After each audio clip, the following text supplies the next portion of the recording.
നമസ്കാരം. നിയമസഭാ തെരഞ്ഞെടുപ്പിൽ പാലായിലെ സ്ഥാനാർത്ഥി ജോസ് കെ മാണി എന്ന് പ്രഖ്യാപിച്ചിരിക്കുകയാണ് മന്ത്രി റോഷി അഗസ്റ്റിൻ. പാലാ മണ്ഡലവുമായി ബന്ധപ്പെട്ട് കഴിഞ്ഞ കുറച്ച് ദിവസങ്ങളായി ഊഹാപോഹങ്ങൾ നിലനിൽക്കുന്നുണ്ടായിരുന്നു. അതിനിടയിലാണ് പാലായിൽ ജോസ് കെ മാണി തന്നെ മത്സരിക്കുമെന്ന് റോഷി അഗസ്റ്റിൻ പ്രഖ്യാപിച്ചിരിക്കുന്നത്.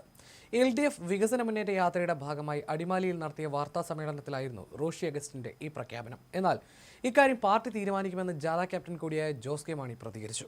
ഇത്തവണ മത്സരിക്കുമോ എന്ന് ജോസ് കെ മാണിയോട് മാധ്യമപ്രവർത്തകർ ചോദിച്ചപ്പോഴായിരുന്നു മറുപടി. അതിനു പിന്നാലെ റോഷി അഗസ്റ്റിൻ ജോസ് കെ മാണി തന്നെ മത്സരിക്കുമെന്ന് പറയുകയായിരുന്നു. പാർട്ടി തീരുമാനിക്കും, ജോസ് കെ മാണി മത്സരിക്കും. സംശയം എന്താ? ജോസ് കെ മാണി മത്സരിക്കുന്നതിന് പ്രത്യേകമായിട്ട് ആലോചനയുടെ കാര്യം എന്താ? അതൊക്കെ പാർട്ടിയുടെ തീരുമാനത്തിൽ സമയത്ത് പുറപ്പെടുവിക്കുമെന്നായിരുന്നു റോഷി അഗസ്റ്റിൻ പറഞ്ഞത്. ഇതേസമയം റോഷിയുടെ കയ്യിൽ നിന്ന് മൈക്ക് വാങ്ങിയ ജോസ് കെ മാണി ആര് മത്സരിക്കുമെന്നത് പാർട്ടി തീരുമാനിക്കുമെന്ന് പറയുകയായിരുന്നു. പാലയുടെ വികസനത്തെ ചൊല്ലി ജോസ് കെ മാണിയും മാണി സി കാപ്പനും തമ്മിൽ വാക്പോരിന്റെ തുടർച്ചയായിട്ടായിരുന്നു റോഷിയുടെ പ്രതികരണം. ജില്ലാ വികസന സമിതി യോഗത്തിൽ പോലും പങ്കെടുക്കാത്ത മാണി സി കാപ്പൻ മണ്ഡലത്തിൽ ഒന്നും ചെയ്തില്ലെന്ന് ജോസ് കെ മാണി കുറ്റപ്പെടുത്തിയപ്പോൾ വീണ്ടും തോൽക്കുമെന്ന ഭയമാണ് ജോസ് കെ മാണിക്കെന്നും മഞ്ഞുകൊള്ളേണ്ടെന്നും മാണി സി കാപ്പൻ കഴിഞ്ഞ ദിവസം തിരിച്ചടിച്ചിരുന്നു. ജോസ് കെ മാണി മുന്നണി മാറ്റത്തിന് കോൺഗ്രസ് നേതാക്കളെ കണ്ടിരുന്നതായും കാപ്പൻ വെളിപ്പെടുത്തി. LDF മധ്യമേഖലാ ജാഥ പാലയിലെത്തിയപ്പോഴാണ് ജാഥ ക്യാപ്റ്റനായ ജോസ് കെ മാണി സ്വന്തം തട്ടകത്തിൽ വികസനം പറഞ്ഞ് മാണി സി കാപ്പനെ കണക്കിന് വിമർശിച്ചത്. UDFിലേക്ക് പോകാൻ ജോസ് കെ മാണി കോൺഗ്രസ് നേതാക്കളെ കണ്ടിരുന്നതായി തുടർന്ന് മാണി സി കാപ്പൻ വെളിപ്പെടുത്തുകയായിരുന്നു. കോൺഗ്രസ് നേതാക്കളുമായി ചർച്ച നടത്തിയിട്ടില്ലെന്ന് പാലയിലെ കുരിശുപള്ളി മാതാവിന് മുന്നിൽ വെച്ച് ജോസ് പറയട്ടെയെന്നും മാണി സി കാപ്പൻ വെല്ലുവിളിച്ചു. മാണി സി കാപ്പന്റെ വെല്ലുവിളികൾക്ക് ജോസ് കെ മാണി കൃത്യമായി മറുപടി നൽകി. തന്റെ കഴിവുകേട് മറച്ചു വെക്കാനാണ് കാപ്പൻ ശ്രമിക്കുന്നതെന്ന് അദ്ദേഹം ആരോപിച്ചു.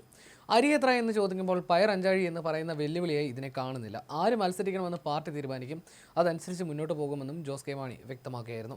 2019 ഉപതെരഞ്ഞെടുപ്പിൽ മാണി സി കാപ്പൻ പാല പിടിച്ചെടുത്തത് വലിയ അട്ടിമറിയായിരുന്നു. പിന്നീട് 2021 പൊതു തെരഞ്ഞെടുപ്പിൽ ജോസ് കെ മാണി LDF സ്ഥാനാർത്ഥിയെ എത്തിയെങ്കിലും 15,378 വോട്ടുകൾക്ക് മാണി സി കാപ്പനോട് പരാജയപ്പെട്ടു. കഴിഞ്ഞ പരാജയത്തിന് ശേഷം രാജ്യസഭാ അംഗമെന്ന നിലയിൽ കിട്ടിയ ഫണ്ട് അധികവും പാലയിൽ ചെലവഴിച്ചും മണ്ഡലത്തിൽ സജീവമായി പ്രവർത്തിച്ചും സീറ്റ് തിരിച്ചുപിടിക്കാനുള്ള ശ്രമത്തിലാണ് ജോസ് കെ മാണി. ഇത്തവണ CPMനും ജോസിനോട് വലിയ താല്പര്യമുണ്ടെന്നത് അനുകൂല ഘടകമാണ്. UDF അധികാരത്തിലെത്തിയാൽ പാലയ്ക്ക് മന്ത്രി ഉണ്ടാകുമെന്ന് ഉയർത്തിക്കാട്ടിയാണ് മാണി സി കാപ്പൻ പ്രചാരണം നടത്തുന്നത്. തദ്ദേശ തെരഞ്ഞെടുപ്പിലെ മുന്നേറ്റവും അദ്ദേഹത്തിന് വലിയ പ്രതീക്ഷ നൽകുന്നുണ്ട്. BJP ഏറ്റവും കൂടുതൽ പ്രതീക്ഷ വെക്കുന്ന കോട്ടയം ജില്ലയിലെ മണ്ഡലം കൂടിയാണ് പാല എന്നതിനാൽ വരും ദിവസങ്ങളിൽ മത്സരം കൂടുതൽ കടുക്കും. അതേസമയം നേരത്തെ പാലയിലെ വികസനത്തിന്റെ പേരിലായിരുന്നു ജോസ് കെ മാണിയും മാണി സി കാപ്പൻ MLAയും തമ്മിൽ വാക്പോരുണ്ടായത്.